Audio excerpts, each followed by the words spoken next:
Kayo ba ay naniniwala sa paranormal investigation? Or naniniwala ba kayo sa multo? Ngayong araw nga ito, mismo dito sa programa ko, ay natin tatalakayin kung totoo ba talaga ang misteryo bumabalot dito sa bahay na ito. Kaya naman, mas pinabuti kong pumunta dito at imbestigahan kung totoo ba talaga ito na bumabalot sa pamahay na ito. Ako po si Gagawin Bimungit at ito ang Scary Hunter. Ang programa ito ay pinamagatan para upang obserbahan at imbestigahan kung ano talaga ang mga paranormal investigation. Kaya naman, hindi ko na ito papatagalin upang atin na masimulan kung ano talaga ang mga bumabalot ng misteryo o mga kabalaghan sa pamahay na ito. Ito na po.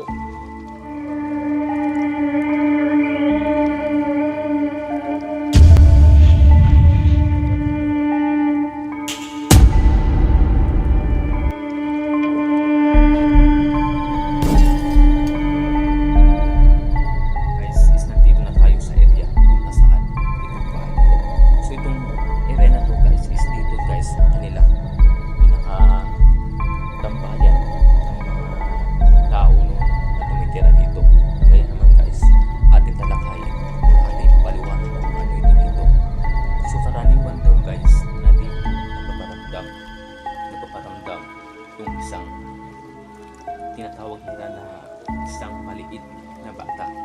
Kaya naman guys, kung dito talaga yung area na yun is area na dito pala ay karaniwan pala is karaniwan dito is mga gamit. So kung dito i-investigan natin guys, makita nyo dito ilalagay ko sa area nito daw ipapakita dito daw itong area is pinaka na niya yan ito na labasan. So bawat pumapasok dito daw is naririnig daw ng may-ari ng bahay nito. Kaya naman guys, sa aking pananaliksik dito mismo sa bahay na ito, so 100% kasi tumayo na mga marahibo. So talaga, meron talaga nagpaparamdam dito. So kaya naman guys, na ito, dito, at saka dito din, is dito kasi natutulog yung mag-asawa. Kaya naman, dito, naririnig nila mismo dito ang mga kuskus o mga yapak. Bawat step by step, naririnig nila. Kaya naman guys, ito ay karaniwan dito. Kaya karaniwan nila ito dito na narinig agad. Kaya naman guys, sa amin pag saliksik dito ay atin na naobserbahan na ito palang bahay ay isa na palang haunted. Kaya ito ang kanilang kusina. So dito guys is madilim. So hindi natin maano guys kasi madilim. Walang light, walang ilaw. Ayan dyan. So pasukin natin guys, let's watch this. At dito nga at sinimulan ko na agad na mag-imbestiga dito sa kanilang dirty kitchen kung ano ba talaga ang nangyayari dito pag tuwing sumasapit ang gabi. At dito nga pinakita ko ang lagayan ng kanilang mga plato at ito nga ang kanilang dirty kitchen. At dito pala sila nagsasaing ng kanilang mga pagkain dinadala.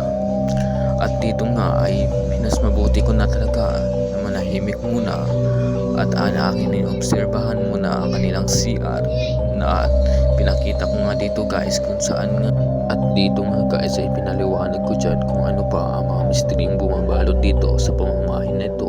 At maliban dito at meron pa ditong mga bagay na hindi ko pa talaga maintindihan, kaya naman nag-imbestiga ako dito at paulit-ulit ko talagang inobserbahan ang kanilang CR kung meron pa talagang nagpaparamdam dito o mga misteryong bumabalot sa paligid ng kanilang bahay at mga bagay na hindi natin maintindihan.